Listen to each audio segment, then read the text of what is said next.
Cinema शौकीन सबका स्वागत करता है। आज हम बात करने वाले हैं द डार्क वैली के बारे में। ये कहानी है बदले की कि एक इंसान अपने बदले को पूरा करने के लिए कितना इंतजार करके किस हद तक जा सकता है। कहानी की शुरुआत होती है और हमारे सामने एक गांव का दृश्य आता है। ये कहानी बहुत पहले की है, जब गांव पे रूलर्स का कब्जा होता था। एक ऐसा व्यक्ति होता था जो पूरे गांव को चलाता था, और इस गांव को भी ऐसा ही एक व्यक्ति चलाता है जिसके अपने कुछ नियम है। उन्हें पता लगता है कि यहाँ पर एक लड़का और लड़की है जिन्होंने इस गांव के नियम को तोड़ा है, इसीलिए अब उन्हें सजा दी जाएगी। जैसे ही लड़का और लड़की को ये बात पता लगती है, वो जाकर के एक लकड़ी के घर में छुप जाते हैं, वो भी उसके बेसमेंट पे। तभी थोड़ी देर के बाद वो देखते हैं कि इस घर के अंदर लोग उन्हें पकड़ने के लिए आ चुके हैं। लड़का समझ जाता है कि वो जल्दी ही यहाँ भी आ जाएंगे। तब वो एक कुल्हाड़ी उठाता है, लेकिन जितने लोग उन्हें पकड़ने आए हैं उनकी तादाद बहुत ज्यादा है।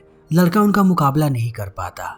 वो लड़के को पीटते हैं, फिर लड़की को भी घसीट के लेकर के आते हैं बाहर। लड़की देखती है कि उसके पति को बड़ी ही बेरहमी से पीटा जा रहा है। वो लगभग अधमरा हो चुका है, फिर भी इनका मन नहीं भरता। उसके बाद वो उसे घसीट के लेकर के जाते हैं उसके आंखों के सामने से। लड़की चिल्लाती रहती है, मगर किसी को भी उस पर दया नहीं आती। वो लड़के को पूरे गाँव में घसीटते हैं। उसके बाद लकड़ी के क्रॉस पे उसे लटका करके टांग देते हैं और चिड़ियों के हवाले कर देते हैं ताकि वो उसे नोच खाएं। और ऐसा ही होता है, सारे के सारे चिड़िया उसे नोच खाते हैं। मगर दूसरी तरफ उस लड़की को बंधक बना करके रखा गया है। जो इस गांव के रूलर्स हैं, वो रोज उसका बलात्कार करते हैं। थोड़े समय के बाद वो यहाँ से भागने लगती है और भागते समय सबको कह के जाती है कि वो इस चीज का बदला जरूर लेगी। जो पाप उसके साथ हुआ है, उन सब की सजा इन सबको भुगतनी पड़ेगी। यहीं पर इस लड़की को एहसास होता है कि वो प्रेग्नेंट है। वो भागती जाती है और लोग ऐसे ही उसे मारने की कोशिश करते हैं।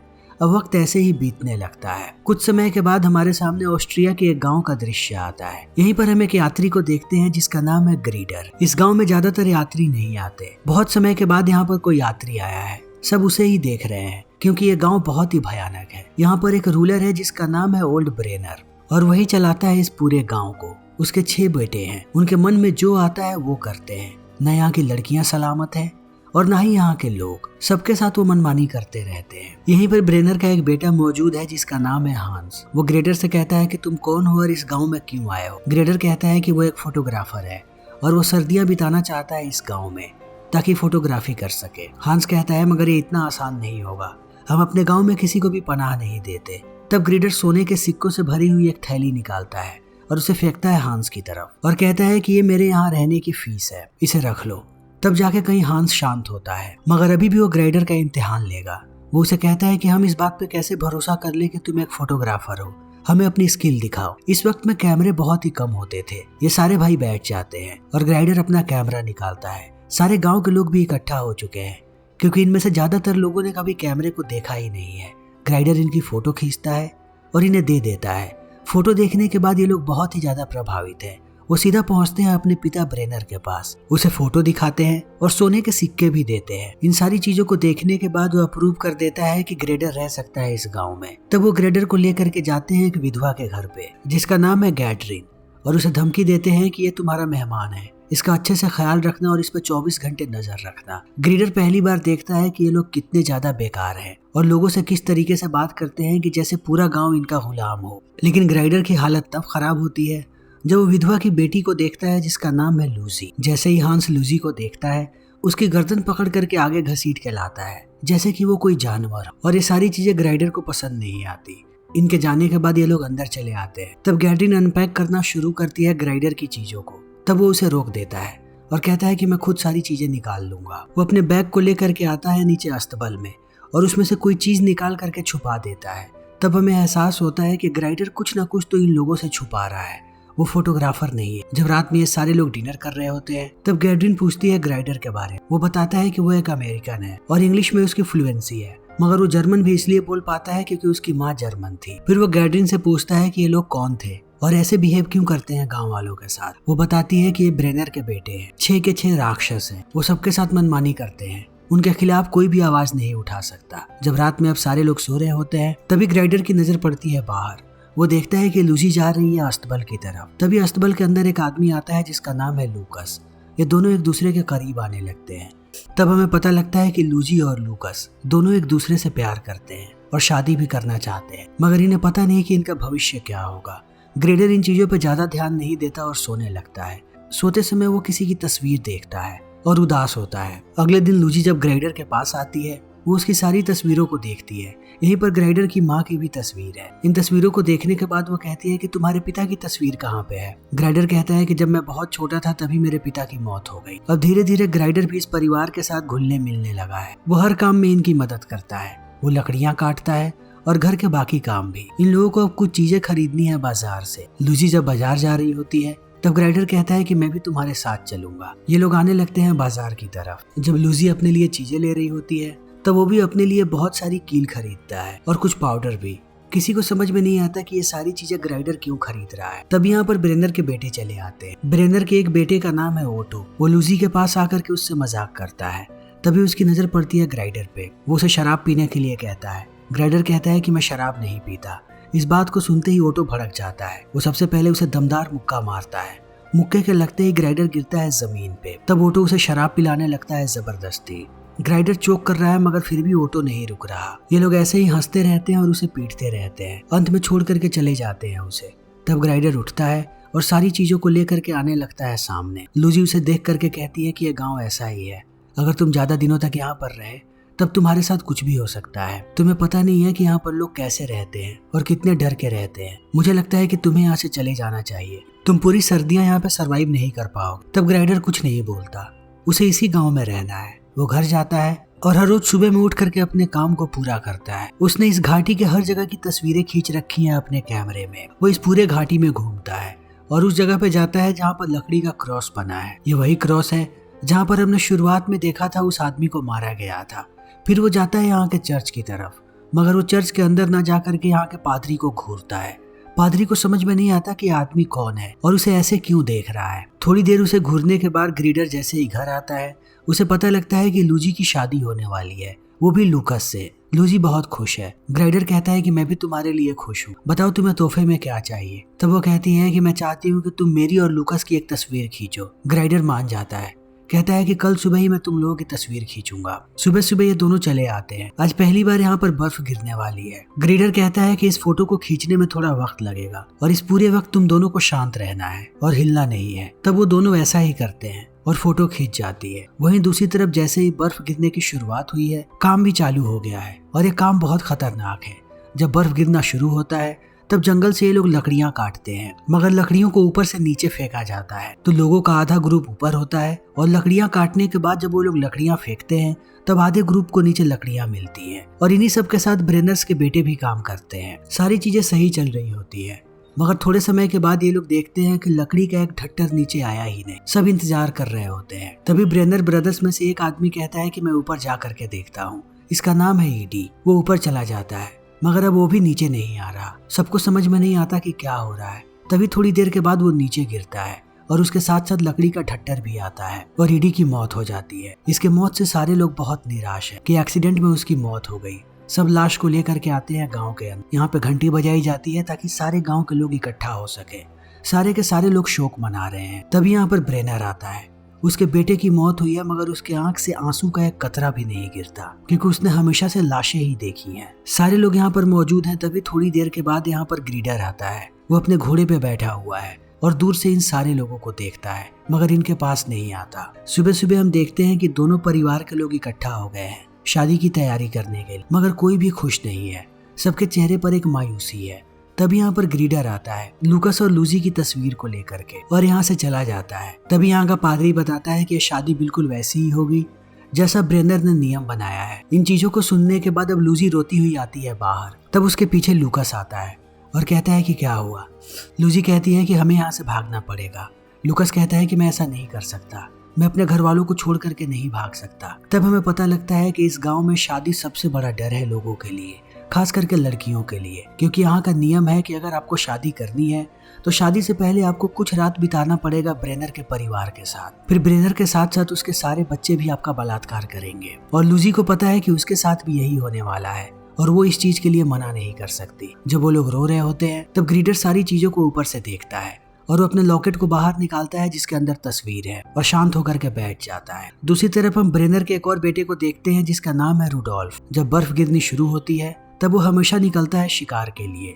आज भी वो जंगल में आता है तो उसे एक हिरन नजर आती है, मगर वो गोली चलाता उससे पहले एक आवाज सुनकर के हिरन भागने लगती है। तब रुडोल्फ भी उसके पीछे पीछे आता है। तभी एक डंडा आकर के लगता है उसकी आंखों पे। इस डंडे के अंदर कील लगे हुए थे जिससे रुडोल्फ अब अंधा हो चुका है। वो ऐसे ही जंगल में भागते रहता है और एक वक्त के बाद गिरता है चट्टान से नीचे। तब उसकी मौत हो जाती है। उसके सारे भाई उसे ढूंढ रहे हैं। 3 दिनों तक जब वो नहीं मिलता तब वो लोग निकल पड़ते हैं जंगल में।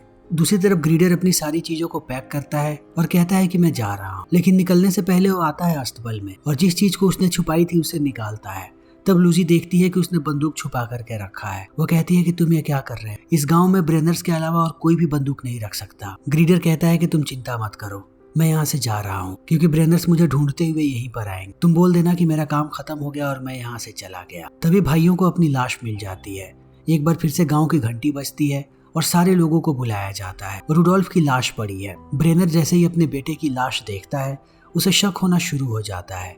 यहाँ पर पादरी भी है। जब वो रुडोल्फ की आंखों के पास आता है उसे अंदर से एक कील मिलती है। वो समझ जाता है कि उसके बेटे को किसी ने मारा है, ये कोई एक्सीडेंट नहीं है।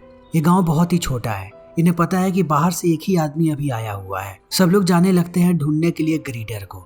इन्हें ये बात भी पता लग जाती है कि हाल ही में ग्रीडर ने ही कील खरीदा था, मगर अब ग्रीडर इन्हें कहीं भी नहीं मिलता। लूजी के परिवार वाले कहते हैं कि वो सुबह ही चला गया और पूरे दिन यहाँ पर बर्फ गिरी है, इसीलिए घोड़े के पैरों के निशान कहीं भी नहीं है। किसी को पता नहीं कि ग्रीडर कहाँ गया। ग्रीडर यहाँ से दूर आकर के एक छोटे से घर में रहने लगता है। दूसरी तरफ शादी की तैयारी चल रही है। लूजी को लेकर के जाया जाता है चर्च में, मगर सारे लोग निराश है, लूजी भी। यहाँ पर ब्रेनर का पूरा परिवार मौजूद है। सबको नियम पता है कि जैसे ही शादी होगी उसके बाद लूजी को लेकर के जाया जाएगा ब्रेनर परिवार के पास और वो उसके साथ बारी बारी से मनमानी करेंगे। और ये चीज गलत होने के बावजूद पादरी इस चीज को सपोर्ट करता है। दूर हम देखते हैं कि ग्रीडर इंतजार कर रहा है कि चर्च से सारे लोग जाएं। जैसे ही सारे लोग जाते हैं ग्रीडर घुसता है अंदर और पादरी को कहता है कि मुझे कन्फेशन करना है। ये दोनों बैठते हैं कन्फेशन बॉक्स में। तब ग्रीडर अपनी लॉकेट निकालता है और एक औरत की तस्वीर दिखाता है। ये वही औरत है जिसे हमने फिल्म की शुरुआत में देखा था। ग्रीडर कहता है कि उन दोनों ब्रेनर ब्रदर्स को मैंने मारा है। इस तस्वीर को देखने के बाद पादरी को भी याद आ गया है कि औरत कौन है। यहाँ पर हमें पता लगता है कि जिस औरत को हमने शुरुआत में देखा था वो ग्रीडर की माँ थी। उसका नाम था मारिया। मारिया का पूरा परिवार इस गांव में आया था और वो रहने लगे थे। जब मारिया की शादी होने वाली थी तब ब्रेनर वहाँ पे पहुंचा नियम बताने के लिए कि जैसे ही मारिया की शादी होगी पहली रात उसे ब्रेनर के साथ बिताना पड़ेगा। और इसे सारा परिवार परेशान था। मारिया का पति भी, जिसका नाम था फ्रांज, लेकिन उनके सामने कोई कुछ नहीं बोल सकता था। ब्रेनर मारिया को लेकर के गया अपने घर, लेकिन इसी बीच फ्रांज आ गया वहाँ पे और वो मारिया को लेकर के भाग गया।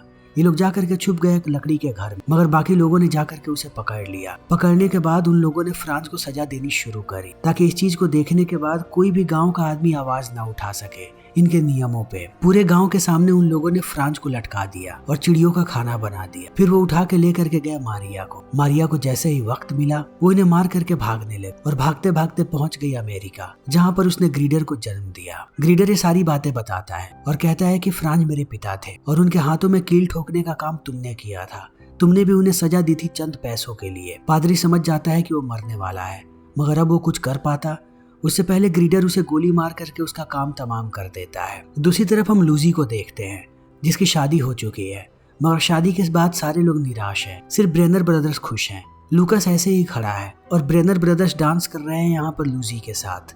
लूकस इन सारी चीजों को बर्दाश्त नहीं कर पाता और वो जाता है उनके पास।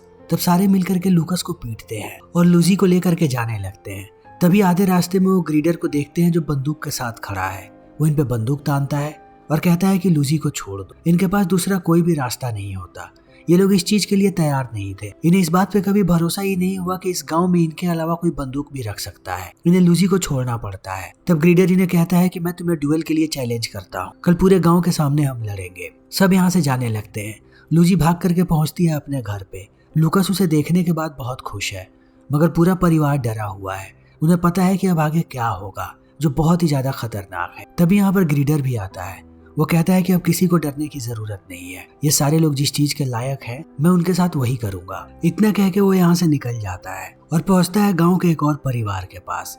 ये वही परिवार है जिसके घर के अंदर इसके माता पिता छुपे थे और कुछ पैसों के लिए उन लोगों ने ब्रेनर को ये बात बता दी थी। वो इन दोनों के सामने सोने के सिक्के रखता है और कहता है कि इसे खाओ। वो इन दोनों को टॉर्चर करते रहता है ताकि वो सोने के सिक्के खाएं। बाद में अधमरी हालत में उन्हें छोड़ करके निकल जाता है और पहुंच जाता है अपने घर पे। सुबह सुबह यहाँ पर ब्रेनर ब्रदर्स चले आते हैं। उन चारों को लगता है कि अंदर ही बैठा हुआ है ग्रीडर। वो अंधाधुंध गोलियां चलाने लगते हैं।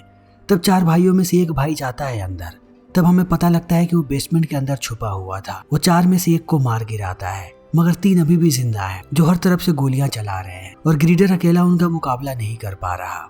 मगर ग्रीडर के पास जो बंदूक है वो उसे बार बार रिलोड नहीं करना पड़ता, वहीं ब्रेनर ब्रदर्स को बार बार रिलोड करना पड़ता है। तब ग्रीडर उठाता है इस चीज का फायदा और वो एक एक करके मारने लगता है सबको। जब भी वो रिलोड करते हैं तब वो उन पर गोलियां चला देता है। ग्रीडर का निशाना अचूक है। देखते ही देखते उसने चारों भाइयों को मार गिराया है। इन्हें मारने के बाद वो निकल पड़ता है उनके पिता के पास जाने के लिए। मगर जैसे ही वो गांव में दाखिल होता है उसे पता लगता है कि गांव में एक ऐसा इंसान है जो अभी भी ब्रेनर के लिए बहुत ही ज्यादा ईमानदार है। उसका नाम है ब्लैक स्मिथ, जो देखने में एक दैत्य की तरह है। वो ग्रीडर को पहले घायल करता है, फिर एक हुक को फंसा देता है उसके कंधे में, लेकिन वो उसकी जान लेता उससे पहले लुकस आकर के गोली मार देता है ब्लैक स्मिथ को और अंत में ग्रीडर की जान बच जाती है। लुकस कहता है कि तुम्हें इलाज की जरूरत है, मगर ग्रीडर नहीं मानता। वो कहता है कि अभी भी मेरा बदला अधूरा है। वो पहुंचता है ओल्ड ब्रेनर के पास और जाते ही लॉकेट दिखाता है। लॉकेट देखने के बाद ब्रेनर समझ जाता है कि आखिर ये आदमी यहाँ पर क्यों आया है। वो कहता है कि इस लड़की का नाम मारिया था। ये पहली लड़की थी जिसने मेरे खिलाफ आवाज उठाई थी। मुझे लगता है कि तुम मारिया के बेटे हो, यानी कि मेरे बेटे हो। जब मैं तुम्हारी माँ को उठा करके लाया था तब उसके पति के आने से पहले मैंने उसके साथ शारीरिक संबंध बनाया, फिर उसके पति की मौत हो गई। यानी कि जिन 6 लोगों को तुमने मारा है वो तुम्हारे सौतेले भाई थे। इन बातों को सुनने के बाद ग्रीडर रोता है और अपनी बंदूक को रखता है ब्रेनर के छाती पे